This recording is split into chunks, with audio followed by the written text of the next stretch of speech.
¿Alguna vez te has detenido a pensar por qué es tan simple hacer promesas de cambio y tan complicado dar el primer paso? ¿Por qué ciertas personas quedan atrapadas en ciclos interminables de reflexión mientras la vida simplemente sucede a su alrededor? ¿Existe algo más devastador que mirar tu propio reflejo y reconocer a alguien que juraste que nunca te convertirías? Fyodor Dostoyevsky comprendía esta angustia de forma visceral. En una de sus obras más provocativas y perturbadoras, Memorias del subsuelo, construyó el retrato minucioso de un individuo que comprende absolutamente todo sobre su condición, pero permanece completamente inerte. Lo más aterrador no es el personaje en sí, sino la facilidad con que reconocemos fragmentos de él reflejados en nuestras propias vidas. Dostoyevsky nunca tuvo interés en escribir sobre héroes perfectos o narrativas reconfortantes. Su obsesión siempre fue con seres humanos auténticos, repletos de contradicciones, heridas e imperfecciones. En Los hermanos Karamazov, investigó profundamente cómo descubrir propósito en medio del caos absoluto de la existencia. Pero en Memorias del subsuelo fue más allá de cualquier límite confortable. Creó un protagonista sin posibilidad aparente de redención. El personaje central es un hombre de 40 años, consumido por la amargura, completamente aislado del mundo, habitando literalmente en los sótanos oscuros de San Petersburgo. Este subsuelo no representa apenas un espacio físico debajo de la tierra, es una metáfora perfecta para un estado psicológico específico, la decisión consciente de observar la vida desde lejos en vez de participar activamente en ella. Y Dostoyevsky deja absolutamente claro desde las primeras páginas que este hombre no es una víctima de las circunstancias. Eligió activamente estar exactamente donde está. La existencia humana demanda significado, no como algo opcional o lujoso, sino como una necesidad fundamental e innegociable. Dostoyevsky percibió algo crucial. No podemos apenas existir pasivamente. Necesitamos propósito, una dirección clara, algo que justifique abrir los ojos todas las mañanas. Esta es la diferencia esencial entre estar técnicamente vivo y genuinamente vivir, entre apenas respirar y tener una razón convincente para continuar respirando. Sin este elemento fundamental, la vida rápidamente se transforma en una carga insoportable. Es como caminar eternamente en círculos sin jamás llegar a ningún lugar, como trabajar incansablemente en una tarea que sabes profundamente que es completamente inútil. Y cuando huimos de esta responsabilidad primordial de crear sentido para nuestra existencia, cuando nos negamos obstinadamente a enfrentar la realidad tal como es, algo vital dentro de nosotros comienza a marchitarse, no de forma súbita o dramática, sino lenta y silenciosamente, como una planta que va muriendo gradualmente por falta absoluta de luz solar. El narrador pasa sus días enteros pensando, siempre pensando, analizando cada detalle, planificando meticulosamente, haciendo promesas solemnes a sí mismo. Mañana, finalmente va a actuar. Mañana tendrá el coraje necesario. Mañana va a confrontar el mundo de frente. Mañana va a finalmente emerger del subsuelo oscuro y vivir auténticamente. Pero ese mañana prometido nunca llega de hecho. La acción concreta simplemente nunca acontece. Y aquí reside el truco más cruel de la psicología humana. Cada promesa rota vuelve la próxima significativamente más difícil de cumplir.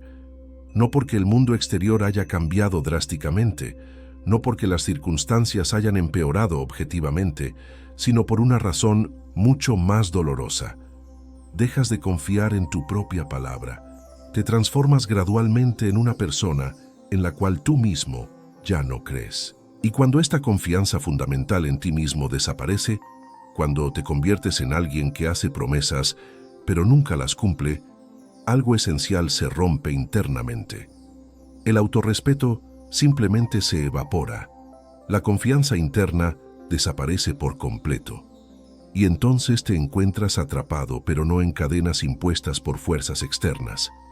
Algo mucho peor, una certeza interna devastadora de que eres alguien que promete constantemente, pero jamás entrega resultados.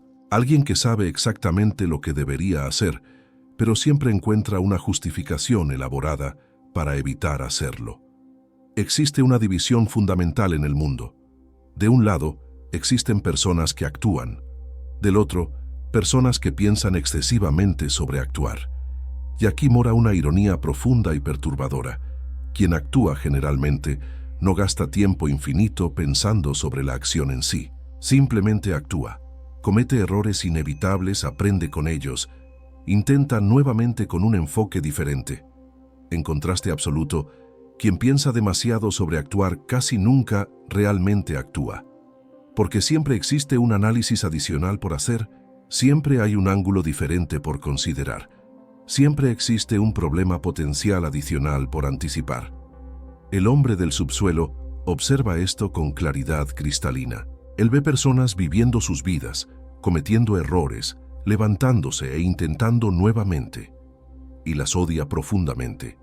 No por pura maldad, no porque sean intrínsecamente malas personas, sino porque ellas hacen con aparente facilidad lo que él simplemente no consigue hacer. Ellas poseen coraje. Ellas tienen una simplicidad natural. Ellas consiguen tolerar la imperfección. Ellas viven de hecho. Y esto es absolutamente insoportable para alguien que eligió deliberadamente no vivir. Es como un prisionero odiando a personas libres.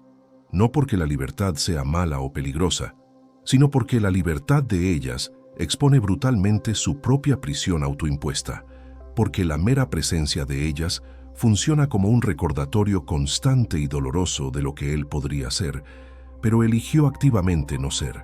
Entonces, se convence de algo interesante, casi ingenioso, que él es superior, más inteligente, más profundo, más consciente de las complejidades de la existencia. Y tal vez realmente sea todo eso. Pero ¿de qué sirve la inteligencia más brillante sin ninguna acción concreta? ¿Una genialidad que no construye absolutamente nada en el mundo real? Él transforma su capacidad mental en un refugio elaborado, una fortaleza sofisticada de pensamientos, un lugar seguro donde puede permanecer eternamente como un genio en potencial, porque nunca se arriesga a probar nada en la realidad concreta. Es una estrategia brillantemente elaborada para garantizar la mediocridad perpetua. Él tiene ideas grandiosas, visiones elaboradas de versiones perfectas de sí mismo, versiones valientes, decisivas, admiradas por todos. Pero entre la idea brillante y la ejecución real existe un abismo aterrorizante. Y este abismo se llena completamente de miedo. Miedo paralizante de fallar, miedo intenso de ser juzgado, miedo profundo de descubrir que tal vez no sea tan especial como imaginaba. Entonces hace una elección curiosa, casi paradójica. Prefiere el potencial no realizado a la posibilidad concreta de fracaso, la seguridad garantizada de la mediocridad a la incertidumbre arriesgada de la grandeza. Por lo menos de esta forma, la fantasía permanece perfectamente intacta en su mente. Nunca necesita ser confrontada con la realidad brutal, y cada promesa no cumplida destruye un poco más de lo que resta de integridad interna. Porque en el fondo más profundo, él sabe la verdad completa, sabe que está desperdiciando su vida entera, sabe que cada mañana sin acción concreta representa otra pequeña muerte, otra rendición silenciosa, y esta conciencia aguda sin acción correspondiente es posiblemente la combinación más destructiva que puede existir. Ver el problema con claridad absoluta y no hacer nada al respecto.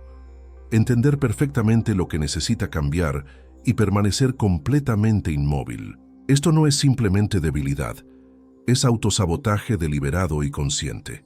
El autorrespeto genuino no es algo que recibes como regalo, no es algo que otras personas pueden conceder. Él nace exclusivamente de la coherencia entre lo que dices y lo que haces, entre promesas hechas y promesas cumplidas, entre valores declarados y acciones concretas. Y cuando esta coherencia desaparece completamente, cuando te transformas en alguien en quien tú mismo ya no confías, el autorrespeto muere. Y con él, cualquier posibilidad real de felicidad auténtica. Piensa en cómo esto funciona en la práctica Cada vez que te prometes a ti mismo que vas a hacer algo y no lo haces, estás enviando un mensaje claro a tu subconsciente. Tu palabra no vale nada. No eres confiable, ni para ti mismo. Y esto tiene consecuencias devastadoras que van mucho más allá del acto específico no cumplido. Porque cuando no confías en ti mismo, ¿cómo puedes confiar en tus propias decisiones? Cuando sabes que probablemente no vas a hacer lo que prometiste, ¿cómo puedes hacer planes para el futuro? Cuando tu palabra para ti mismo no tiene valor, ¿qué base tienes para construir cualquier cosa significativa? Es como intentar construir una casa sobre arena movediza. No importa cuán bella sea la estructura que imaginas, ella no tiene fundación sólida. Va a hundirse inevitablemente. Y tú lo sabes. Entonces tal vez ni comiences a construir. Apenas te quedas imaginando casas perfectas que nunca serán erigidas. Dostoyevski comprendió algo absolutamente crucial sobre el desarrollo humano. Necesitamos resistencia, dificultad, desafíos para crecer de verdad. Exactamente como un músculo que necesita ser estresado y roto para fortalecerse. Como un hueso que se vuelve más denso después de sufrir y curar una fractura. Como un árbol que desarrolla raíces increíblemente profundas precisamente porque enfrentó vientos fuertes. Esta no es apenas una metáfora poética, es literalmente cómo funcionamos biológicamente. Nuestros cuerpos responden al estrés volviéndose más fuertes. Nuestros cerebros crean nuevas conexiones neuronales cuando enfrentamos desafíos. Nuestra psicología se desarrolla a través de superación de dificultades, no a pesar de ellas, sino por causa de ellas. Cuando huimos sistemáticamente de la incomodidad, no nos estamos protegiendo, nos estamos impidiendo descubrir de qué realmente somos capaces. El crecimiento genuino no acontece en la zona de confort, acontece bajo presión, en la dificultad, en el momento preciso en que desesperadamente quieres desistir, pero eliges no desistir.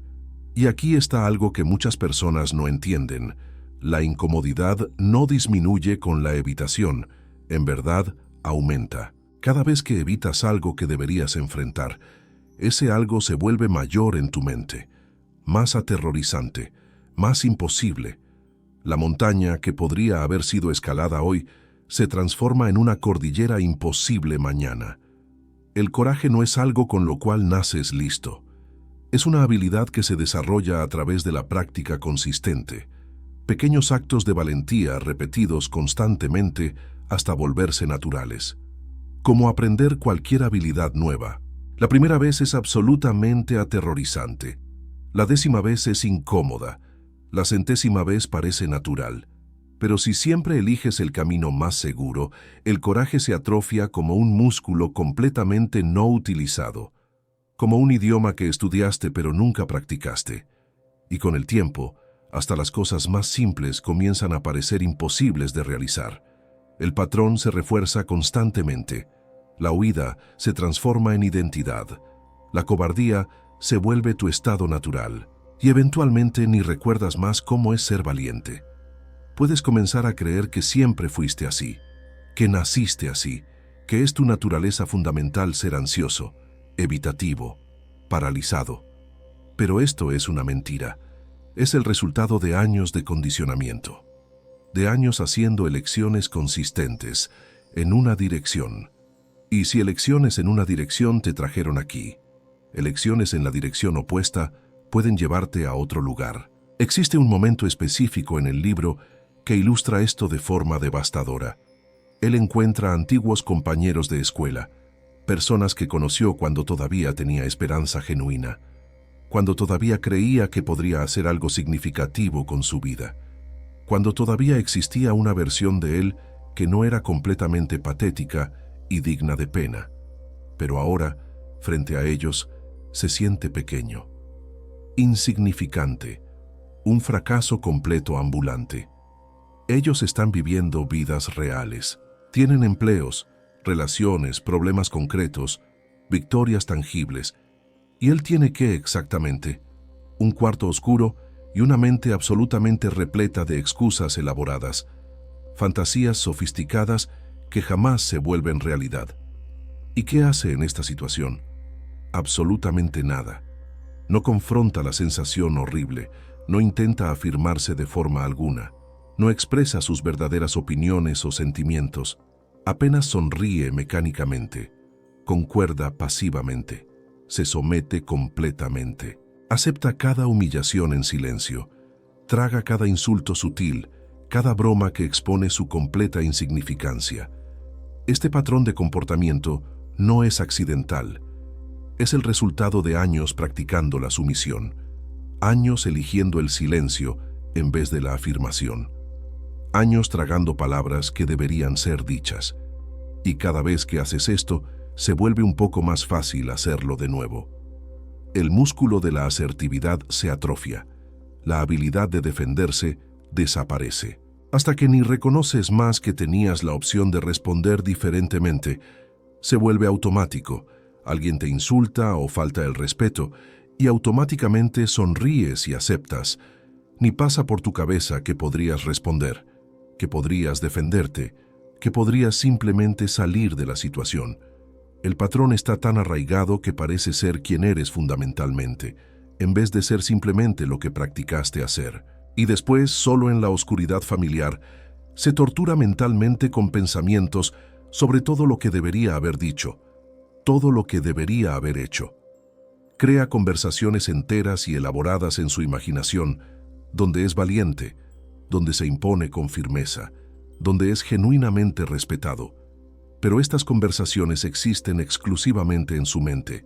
En la realidad concreta, fue exactamente lo que siempre es, y lo sabe, y este conocimiento corroe absolutamente todo. Esta tortura mental posterior es casi peor que la humillación original, porque la humillación aconteció y pasó, pero la autoflagelación mental continúa indefinidamente. Revive el momento 1000 veces, cada vez imaginando cómo podría haber sido diferente, cada vez odiándose más por no haber sido diferente, cada vez reforzando la creencia de que es un cobarde patético incapaz de cambio. Y aquí está la crueldad particular de esta forma de sufrimiento. Ella no produce cambio, no lleva a ningún aprendizaje útil, no resulta en comportamiento diferente la próxima vez, apenas refuerza la identidad de fracaso, apenas confirma la narrativa de incapacidad, apenas profundiza el surco neural que garantiza que la próxima vez hará exactamente lo mismo. Cada célula del cuerpo, cada pensamiento, cada momento de silencio. Existe algo particularmente interesante sobre este personaje. Necesita desesperadamente la aprobación externa de los otros.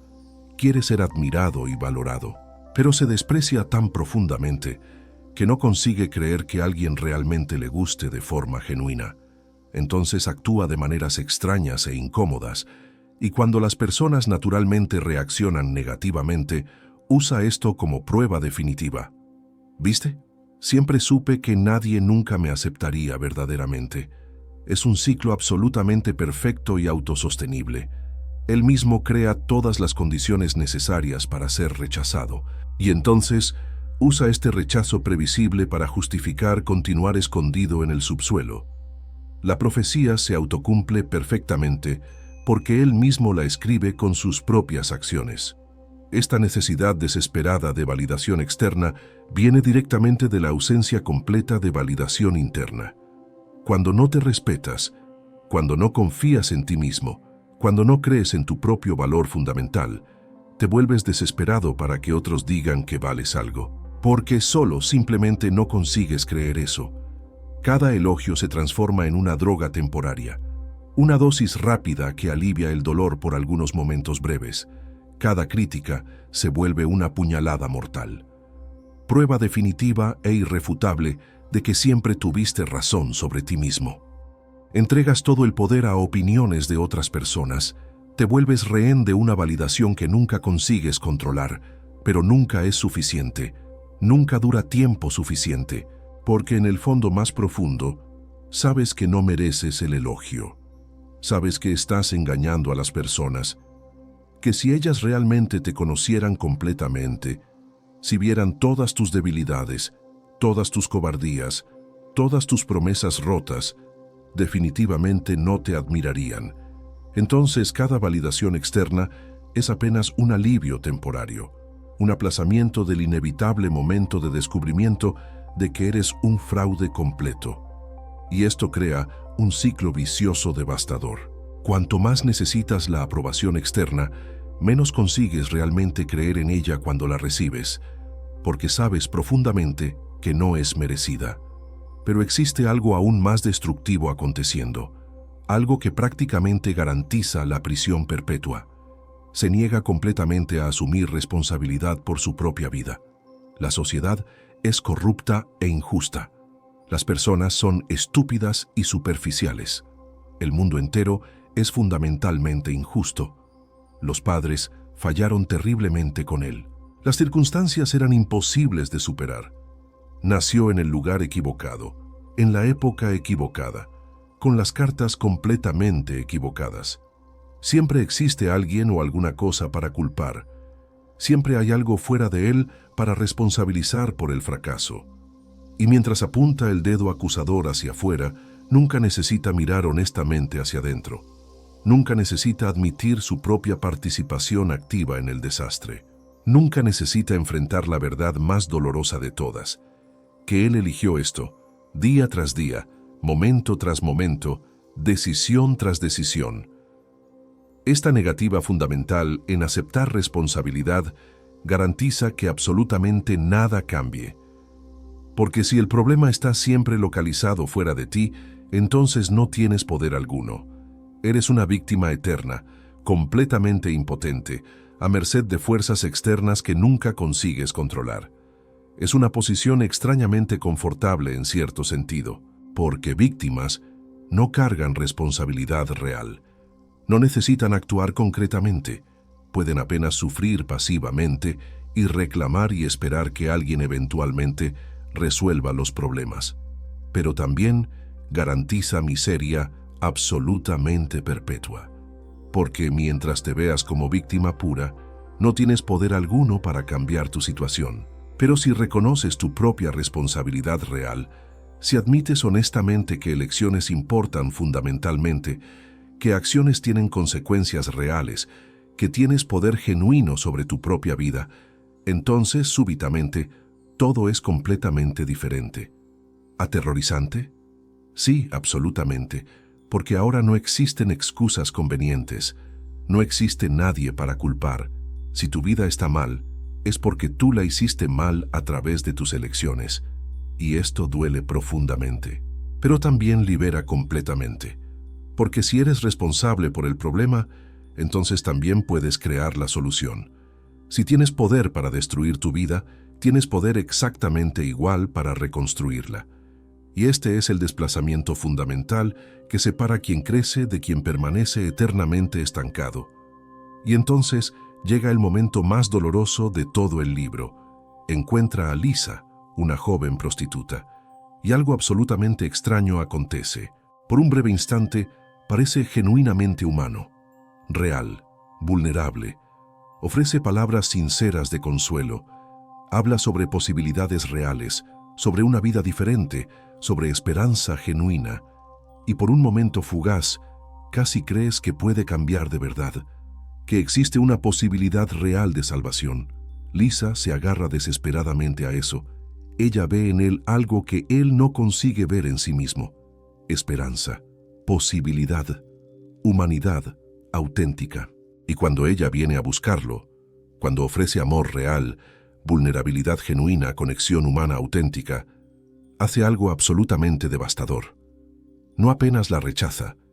Eso sería doloroso, pero tal vez comprensible. La destruye deliberadamente, cruelmente. Usa todo lo que ella reveló vulnerablemente contra ella. Transforma el momento de vulnerabilidad máxima en un arma afilada, y entonces declara algo que sella su destino para siempre, que es fundamentalmente incapaz de cambiar. No que sea difícil, no que vaya a tomar tiempo, no que necesite ayuda, sino que es completamente imposible, que está condenado a ser exactamente quien es para siempre. Firma su propia sentencia de prisión perpetua y garantiza que sea absolutamente verdad. porque ahora no es simplemente cuestión de hacer las cosas de forma diferente. Es cuestión de traicionar la narrativa entera que construyó sobre sí mismo, de admitir que desperdició años preciosos creyendo en una mentira que él mismo inventó. Y este es un tipo de dolor que prefiere evitar a cualquier costo. Entonces elige permanecer en la prisión, porque por lo menos allí conoce perfectamente las paredes. Viktor Frankl sobrevivió a los horrores de Auschwitz, perdió absolutamente todo: familia, libertad, dignidad.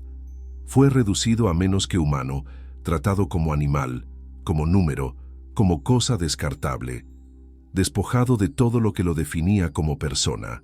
Y en medio de este horror absolutamente indescriptible, descubrió algo profundamente fundamental, algo que cambiaría para siempre nuestra comprensión completa de la naturaleza humana.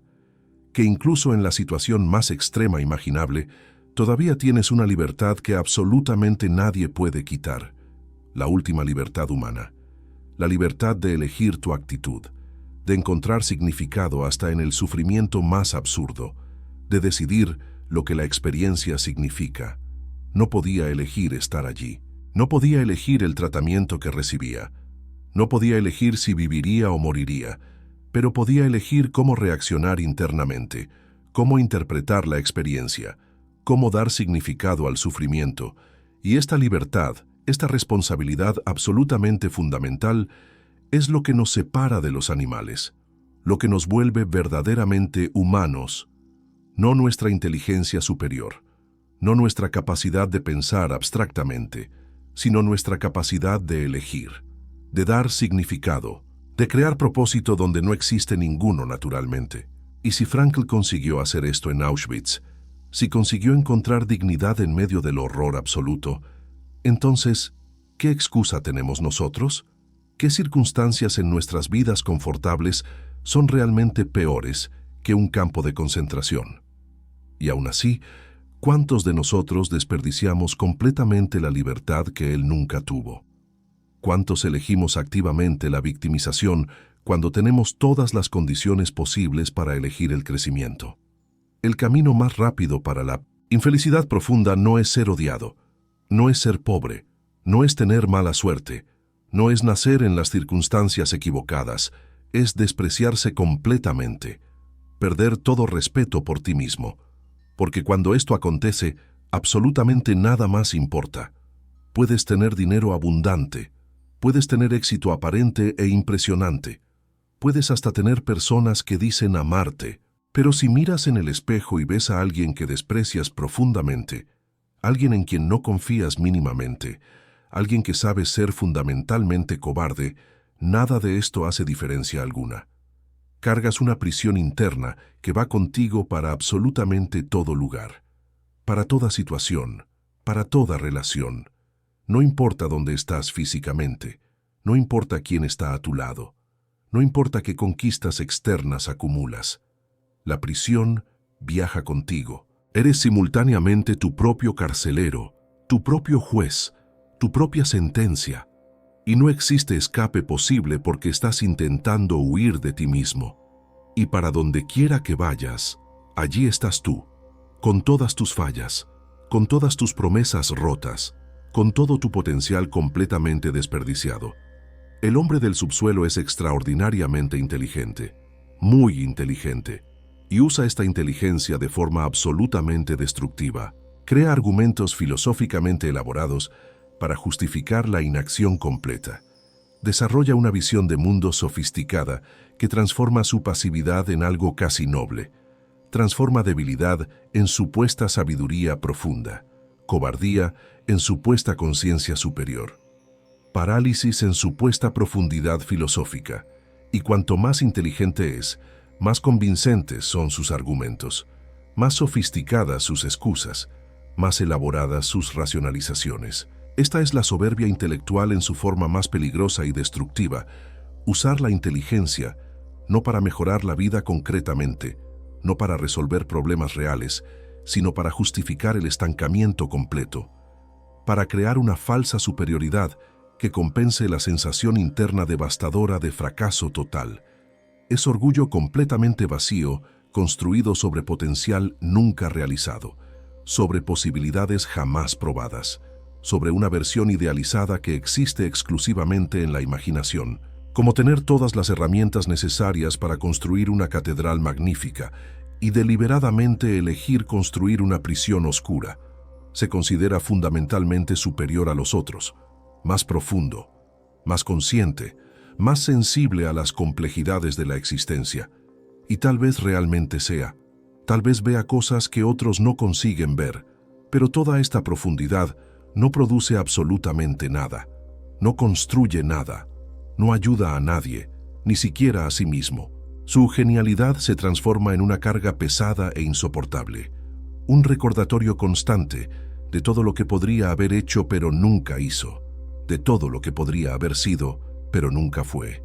Dostoyevsky demuestra que inteligencia sin acción correspondiente es una forma peculiar de muerte, tal vez hasta peor que la ignorancia completa, porque la persona genuinamente ignorante puede actuar sin ser paralizada por autoconciencia excesiva. Puede intentar, fallar, aprender, intentar nuevamente. No ve todos los obstáculos antes incluso de comenzar. No anticipa todos los problemas posibles. No analiza todas las posibilidades de fracaso. Simplemente actúa y a través de la acción crece. A través del error aprende. A través del fracaso se fortalece. Pero la persona excesivamente inteligente que no actúa queda atrapada en un ciclo absolutamente infinito de análisis, siempre viendo todos los lados de cada cuestión, siempre consciente de todos los problemas potenciales, siempre capaz de encontrar una razón perfectamente lógica para no hacer absolutamente nada.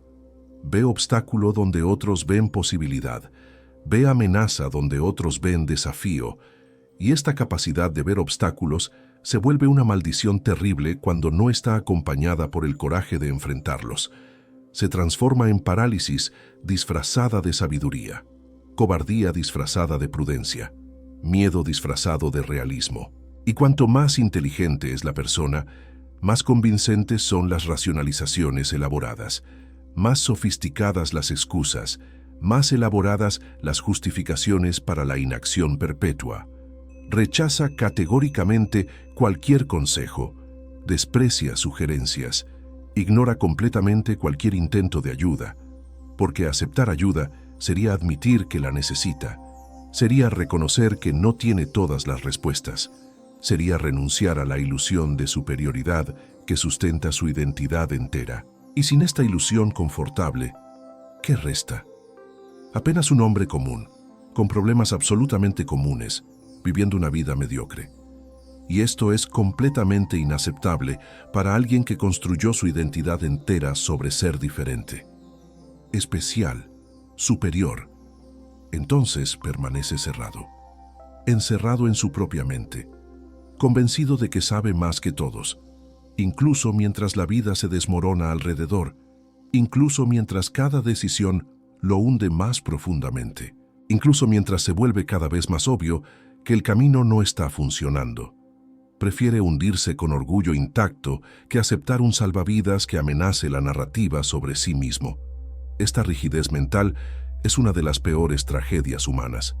Cuando alguien se vuelve completamente incapaz de aprender, incapaz de cambiar de perspectiva, incapaz de considerar que tal vez esté fundamentalmente equivocado, la evolución para completamente.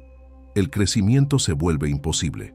La persona queda congelada en una versión de sí misma, repitiendo exactamente los mismos errores, pensando exactamente los mismos pensamientos, viviendo la misma vida absolutamente miserable indefinidamente. Es como estar atrapado en un laberinto complejo, pero rechazar el mapa porque está completamente seguro de que conoce el camino. Como estar gravemente enfermo, pero rechazar el remedio porque cree que su cuerpo sabe mejor. Como estar hundiéndose rápidamente, pero rechazar la cuerda porque admitir que la necesita sería admitir debilidad.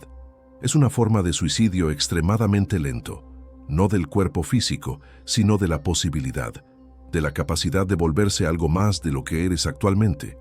Y lo que vuelve esto aún más profundamente trágico es que generalmente es una elección consciente. No es que la persona realmente no pueda cambiar, es que simplemente no quiere, porque cambiar significaría admitir que estuvo equivocada, y el orgullo absolutamente no permite eso. Entonces, elige morir estancada en vez de vivir en constante evolución. Somos seres que necesitan crecer fundamentalmente, evolucionar constantemente, reinventarse continuamente, no por elección opcional, sino por necesidad absoluta. El mundo cambia rápidamente, las circunstancias cambian, las personas a nuestro alrededor cambian, y si permanecemos exactamente iguales, quedamos completamente desfasados con la realidad.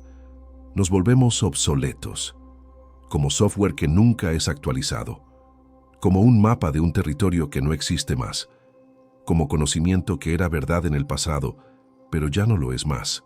Cuando paramos de evolucionar completamente, cuando nos volvemos absolutamente rígidos y cerrados, cuando decidimos que ya sabemos todo lo que necesitamos saber, algo esencial muere internamente. No importa cuánto conocimiento acumulamos, no importa cuán inteligentes somos, no importa cuántos libros leemos o cuántas experiencias acumulamos. Si no estamos genuinamente abiertos para aprender, para cuestionar nuestras propias certezas, para crecer más allá de lo que somos hoy, estamos esencialmente muertos en vida. Caminamos mecánicamente, hablamos automáticamente, respiramos involuntariamente, pero no vivimos verdaderamente. Apenas repetimos patrones establecidos hace mucho tiempo. Ejecutamos programación antigua hasta que el cuerpo finalmente alcance la muerte que el alma ya experimentó hace años. El hombre del subsuelo usa la inteligencia como escudo protector, como excusa elaborada, como refugio seguro, pero transforma lo que podría ser el mayor regalo en su mayor prisión. Una mente brillante que no actúa concretamente es apenas un observatorio sofisticado de una vida no vivida, como tener un microscopio extremadamente poderoso, pero nunca mirar a través de él. Potencial que permanece eternamente potencial, nunca se vuelve real, nunca toca el mundo concreto. Genialidad completamente estéril, posibilidad enterrada viva. Y existe algo profundamente triste en eso, ver a alguien con tanta capacidad desperdiciar absolutamente todo en nombre del miedo. Alguien que podría hacer tanto elegir no hacer nada. Alguien que podría ser extraordinario elegir ser completamente invisible.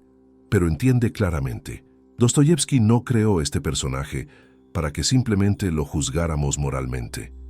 Lo creó como una advertencia severa, como un espejo brutal, para que reconozcamos los momentos precisos en que comenzamos a construir nuestro propio subsuelo personal. Y estos momentos son mucho más comunes de lo que queremos honestamente admitir. Estás construyendo un subsuelo cuando conoces perfectamente el problema, pero continuamente aplazas la solución. Cuando sabes que necesitas tener una conversación difícil, pero esperas por el momento perfecto que nunca llega. Cuando ves una oportunidad clara, pero inventas rápidamente una razón para no intentar. Cuando prometes solemnemente a ti mismo un cambio, pero despiertas al día siguiente haciendo exactamente lo mismo. Cuando criticas duramente a otros por hacer algo, pero tú mismo nunca intentaste.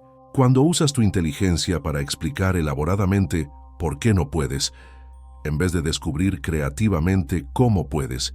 Cuando prefieres la comodidad familiar de la queja a la incomodidad de la acción concreta. Reconoce las señales de alerta. Cuando te descubres pensando infinitamente más sobre hacer que realmente haciendo. Cuando el análisis se vuelve procrastinación sofisticadamente disfrazada. Cuando la preparación se vuelve excusa perfecta para nunca comenzar. Cuando la planificación se convierte en sustituto completo de la ejecución. Cuando tienes más conversaciones imaginarias sobre lo que vas a hacer que acciones reales en el mundo. Cuando la lista de promesas no cumplidas crece mucho más rápido que la lista de cosas concretamente realizadas. Cuando te sientes más orgulloso de lo que pensaste que de lo que realmente hiciste. Cuando valoras más el potencial imaginado que el resultado concreto.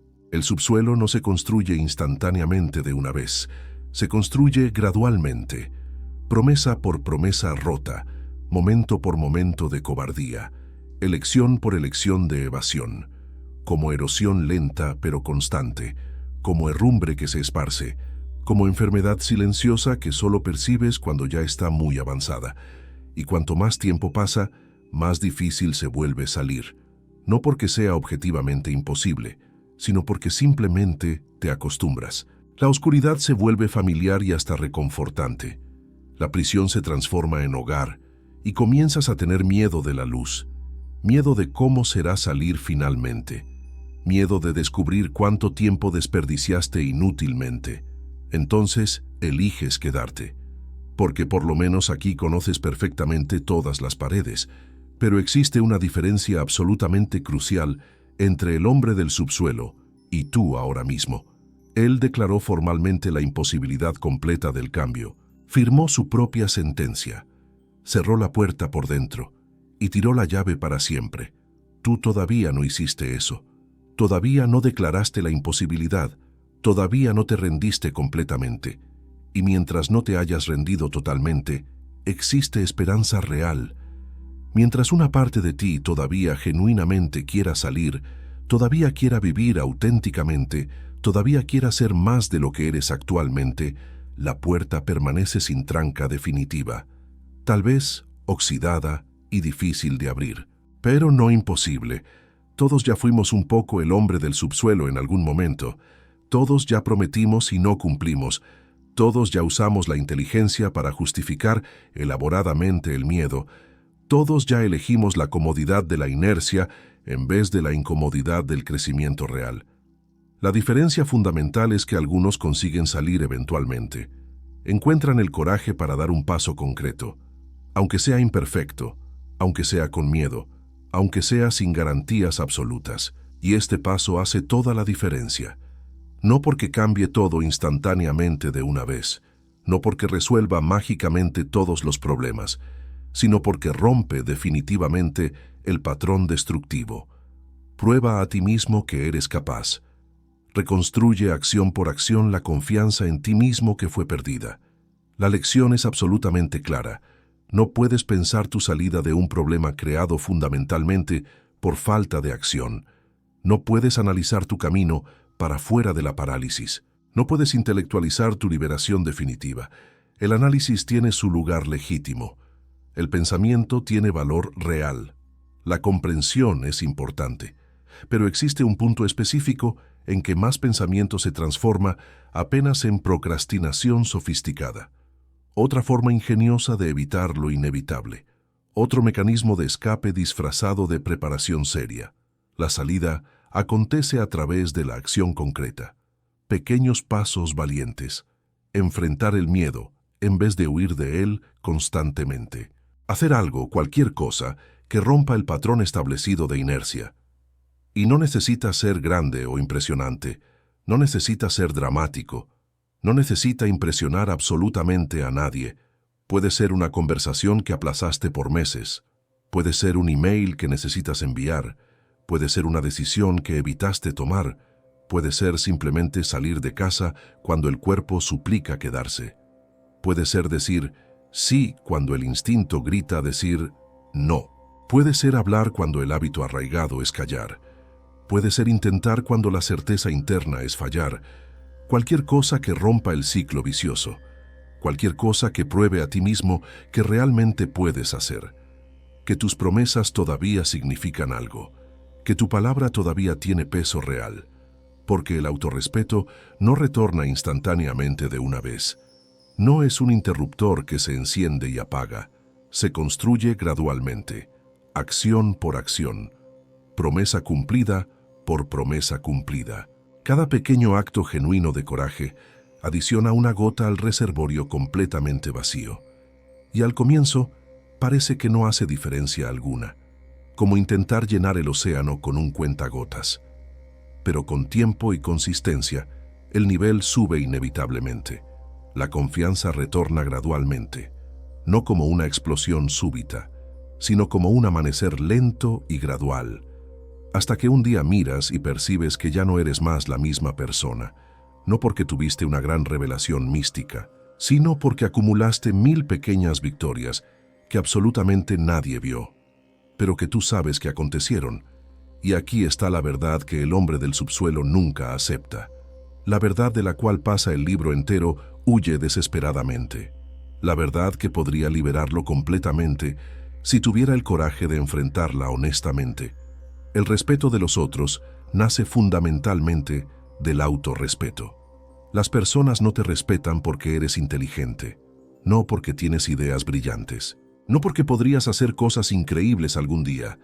Respetan porque te ven actuando con integridad real, enfrentando desafíos concretos, cumpliendo tu palabra, viviendo de acuerdo con tus valores declarados. Ven coherencia entre lo que dices y lo que haces. Y esto solo acontece a través de acción absolutamente consistente. Hacer lo que dijiste que harías, mantener las promesas para ti mismo, especialmente las promesas que absolutamente nadie más sabe que hiciste. Y cuando haces esto repetidamente, algo fundamental cambia, no apenas en lo que otros piensan, sino en lo que piensas de ti mismo. Comienzas a confiar en ti mismo nuevamente, a respetarte nuevamente, y esto cambia absolutamente todo. Cambia cómo caminas, cómo hablas, cómo miras a los ojos de las personas, cómo enfrentas desafíos, cómo respondes a críticas, cómo celebras victorias, cómo manejas derrotas. Dostoyevski muestra precisamente para dónde lleva el otro camino, para la oscuridad completa y absoluta, para la desesperanza total, para una existencia que no merece ser llamada de vida. Es una advertencia absolutamente necesaria, porque muchos de nosotros estamos caminando en esa dirección sin percibir claramente, construyendo el subsuelo a través de pequeñas elecciones diarias de evasión que parecen insignificantes, pero se acumulan devastadoramente. Cada promesa rota adicionando un ladrillo, cada momento de cobardía adicionando una barra, hasta que un día despiertas y percibes que estás completamente atrapado en una prisión que tú mismo construiste meticulosamente. Pero también es un mensaje extraño de esperanza profunda. Porque si todo esto es fundamentalmente una elección, lo opuesto también lo es. Si puedes elegir el subsuelo, puedes elegir la luz. Si puedes elegir la huida, puedes elegir el enfrentamiento. Si puedes elegir la muerte en vida, puedes elegir vivir de verdad. La puerta del subsuelo nunca estuvo realmente trancada con llave. Apenas nunca fue abierta. No será fácil de forma alguna. Nunca lo es. Las elecciones que llevaron al subsuelo fueron fáciles y confortables. Las elecciones que traen de vuelta serán difíciles e incómodas. Exigirán coraje real. Exigirán vulnerabilidad genuina. Exigirán admitir que estuviste equivocado. Pero son absolutamente posibles. Siempre fueron posibles. Y continúan siendo posibles ahora mismo. Existe una diferencia profunda entre entender intelectualmente un concepto y realmente vivirlo en la práctica diaria. El hombre del subsuelo entiende perfectamente todo sobre su condición. Podría escribir tratados filosóficos sobre la naturaleza del sufrimiento humano. Podría dar conferencias brillantes sobre psicología y comportamiento, pero este entendimiento teórico no toca su vida concreta de forma alguna. Es como conocer perfectamente la teoría sobre natación, pero nunca entrar al agua. Como estudiar detalladamente mapas de un país, pero nunca visitarlo. Como leer todos los libros sobre relaciones, pero nunca realmente conectarse con otro ser humano. El conocimiento queda atrapado en la cabeza, circulando infinitamente, volviéndose cada vez más sofisticado y elaborado, pero jamás traduciéndose en transformación real. Y existe una sensación de superioridad en eso, una ilusión de que entender es suficiente, que comprender las causas del problema ya es medio camino para la solución. Pero no lo es. A veces, el entendimiento profundo sin acción correspondiente hasta empeora la situación, porque ya no tienes más la excusa de la ignorancia. Sabes exactamente lo que estás haciendo de errado y continúas haciéndolo aún así. Y esta conciencia culpable vuelve todo más pesado. El personaje de Dostoyevski vive en un estado constante de autoconciencia dolorosa. observa a sí mismo viviendo. Analiza cada pensamiento, critica cada acción, prevé cada consecuencia. Y esta hipervigilancia mental, en vez de ayudarlo a hacer mejores elecciones, lo paraliza completamente. Porque ve todos los problemas antes incluso de intentar cualquier cosa. Ve cómo podría fallar, cómo podría ser ridiculizado, cómo podría confirmar sus peores miedos sobre sí mismo. Y entonces elige no intentar, preservando así la fantasía de que podría tener éxito si quisiera, si las circunstancias fueran diferentes, si el momento fuera más propicio. Es una estrategia brillante para mantener viva la ilusión de potencial mientras garantiza que este potencial nunca sea probado en la realidad brutal. Existe también una dinámica interesante con el tiempo. Cuando somos jóvenes, el tiempo parece infinito. Siempre hay mañana. Siempre hay próxima semana, próximo mes, próximo año. Podemos aplazar indefinidamente porque sentimos que siempre habrá otra oportunidad. Pero el hombre del subsuelo tiene 40 años. Ya no es joven. Ya pasó del punto donde puede confortablemente decir que tiene toda la vida por delante. Y esto adiciona una capa extra de desesperación, porque ahora no está apenas desperdiciando un futuro abstracto y distante. Está desperdiciando los años que ya se fueron y nunca volverán. Está mirando para atrás y viendo décadas de nada, décadas de promesas no cumplidas, décadas de oportunidades perdidas, décadas de una vida no vivida. Y cuanto más tiempo pasa en este estado, más difícil queda imaginar algo diferente. La identidad se solidifica. Ya no es más alguien que temporalmente está pasando por dificultades.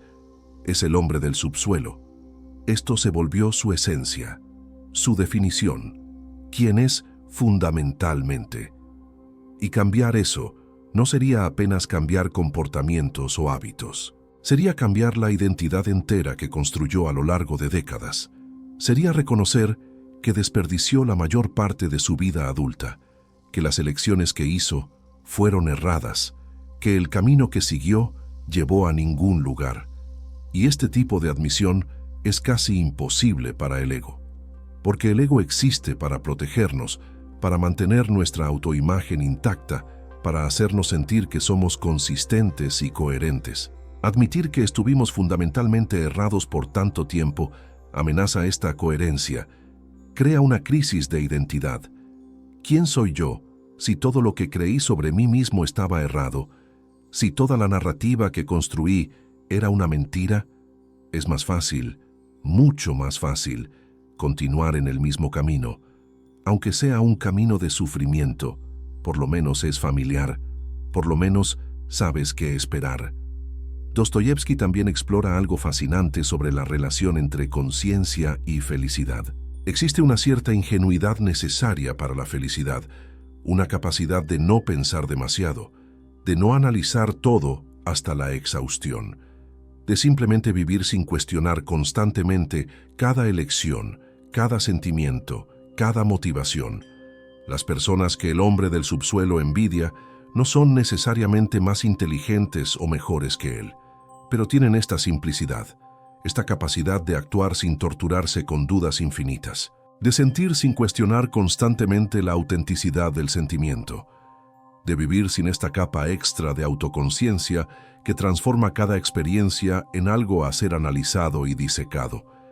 Y existe una tragedia en eso, porque la misma inteligencia que podría ser su mayor regalo se vuelve su mayor maldición.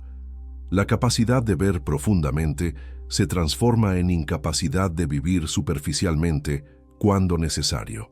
La habilidad de analizar se transforma en parálisis analítica. El don de la conciencia se transforma en la prisión de la hipervigilancia. No consigue apenas estar en un momento. Siempre está observándose estar en el momento. No consigue apenas sentir una emoción. Está simultáneamente sintiendo y analizando por qué está sintiendo y cuestionando si el sentimiento es genuino. No consigue apenas tomar una decisión. Necesita examinar la decisión de todos los ángulos, considerar todas las implicaciones, prever todas las consecuencias. Y en el tiempo que lleva a hacer todo eso, el momento pasa. La oportunidad se cierra. La vida acontece mientras él todavía está decidiendo si debe o no participar. Es como estar siempre un paso atrás de su propia existencia, como asistir la propia vida desde fuera, en vez de vivirla desde dentro. Dostoyevski tampoco perdona al lector de ver las consecuencias sociales de esta forma de ser. El hombre del subsuelo no es apenas infeliz solo. Contamina sus relaciones con otras personas. Su amargura se filtra. Su resentimiento transpira. Su envidia se manifiesta de formas sutiles y destructivas. No consigue alegrarse genuinamente por la felicidad de los otros, porque esta felicidad expone su propio fracaso. No consigue ofrecer apoyo real porque está tan consumido por sus propias heridas que no tiene energía emocional para nadie más. No consigue construir conexiones auténticas porque está siempre detrás de una máscara, siempre performando, siempre intentando esconder quién realmente es. Y esto crea un ciclo vicioso adicional, porque los seres humanos son fundamentalmente sociales. Necesitamos conexión, necesitamos pertenencia, necesitamos sentir que importamos para alguien, pero el hombre del subsuelo sabotea sistemáticamente cualquier posibilidad de conexión real. Y entonces usa la soledad resultante como más una prueba de que el mundo es cruel, y las personas son malas y que tenía razón todo el tiempo en aislarse. La escena con Lisa es particularmente devastadora porque muestra que la posibilidad de conexión genuina existió, que no era imposible, que hubo un momento donde podría haber elegido diferente, donde una puerta se abrió para algo auténtico, para algo que podría salvarlo, y deliberadamente la cerró. No porque fuera forzado, no porque no tuviera opción, sino porque el miedo era mayor que la esperanza, porque era más seguro quedarse en lo conocido, aunque lo conocido fuera sufrimiento, que arriesgar lo desconocido, aunque lo desconocido pudiera ser redención. Y después que la puerta se cierra, después que destruye la posibilidad, se odia aún más, adiciona más una capa de autorrecriminación, más una prueba de que es exactamente lo que siempre pensó que era, alguien incapaz de aceptar amor, incapaz de conexión real, condenado a la soledad perpetua. Pero aquí está algo que Dostoyevski entiende profundamente. Este tipo de autocompasión también es una forma de orgullo disfrazado. Hay algo casi grandioso en verse como único en su sufrimiento, como alguien cuyos problemas son más profundos, más complejos, más irremediables que los de los otros. Es una forma perversa de sentirse especial. Si no puedo ser especialmente feliz o especialmente exitoso, por lo menos puedo ser especialmente miserable. Por lo menos mi dolor es más profundo, más filosófico, más significativo que el dolor común de las personas comunes. Y esto crea una resistencia extraña a la cura, porque curarse sería volverse común. Sería perder esta identidad especial de sufridor profundo. Sería admitir que los problemas no eran tan únicos así, que el dolor no era tan especial, que al final es apenas más un ser humano luchando con las mismas cuestiones que todos luchan. Y esto puede ser más insoportable que el propio sufrimiento, porque el sufrimiento especial da sentido, da identidad, da una narrativa. Sin él, ¿quién eres? Apenas alguien más. Nada de especial, nada de extraordinario, apenas una persona común con una vida común enfrentando desafíos comunes. Y para alguien que construyó su identidad entera sobre ser diferente, esto puede parecer peor que la muerte. Pero Dostoyevski también muestra que esta narrativa es una mentira sofisticada, bien construida, filosóficamente elaborada, pero aún así una mentira. La verdad es que el hombre del subsuelo no es tan diferente así. Sus miedos son universales, sus inseguridades son comunes.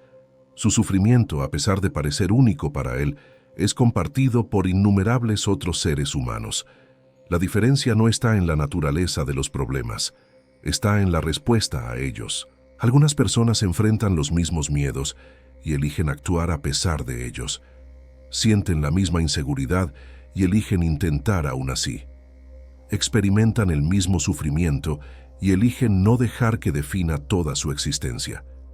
Y estas personas no son necesariamente más valientes por naturaleza. No nacieron con algún gen especial de coraje. Simplemente hicieron elecciones diferentes, pequeñas elecciones, repetidas a lo largo del tiempo, que acumularon en direcciones diferentes. Una persona eligió dar un paso incluso con miedo. Otra eligió quedarse parada hasta que el miedo pasara, y el miedo nunca pasó. Entonces, quedó parada para siempre. Una persona eligió intentar y fallar. Otra eligió no intentar para no fallar. Una ahora tiene la experiencia del fracaso y el aprendizaje que vino con él. La otra tiene la certeza perpetua de que habría fallado, una certeza que nunca puede ser probada o refutada y por lo tanto nunca puede ser superada. Dostoyevsky nos está mostrando que el subsuelo no es un destino inevitable. Es el resultado cumulativo de millares de pequeñas elecciones. Y si fue construido elección por elección, puede ser desconstruido de la misma forma. No de una vez, no a través de una gran revelación o transformación dramática, sino a través del mismo proceso, solo que en la dirección opuesta. Una pequeña elección valiente, después otra, después más una. Cada una probando que puedes, cada una adicionando una gota al reservorio vacío de autoconfianza, cada una construyendo evidencia concreta de que no eres quien pensabas ser, o mejor, de que no necesitas continuar siendo quien fuiste hasta ahora. Porque identidad no es destino, no es algo fijo e inmutable, es algo que creamos continuamente a través de nuestras acciones, y si creamos una versión a través de años de ciertas elecciones, podemos crear una versión diferente a través de años de elecciones diferentes. No será rápido, no será fácil, no será lineal o sin retrocesos, pero es posible, siempre fue posible, y continúa siendo posible en este exacto momento.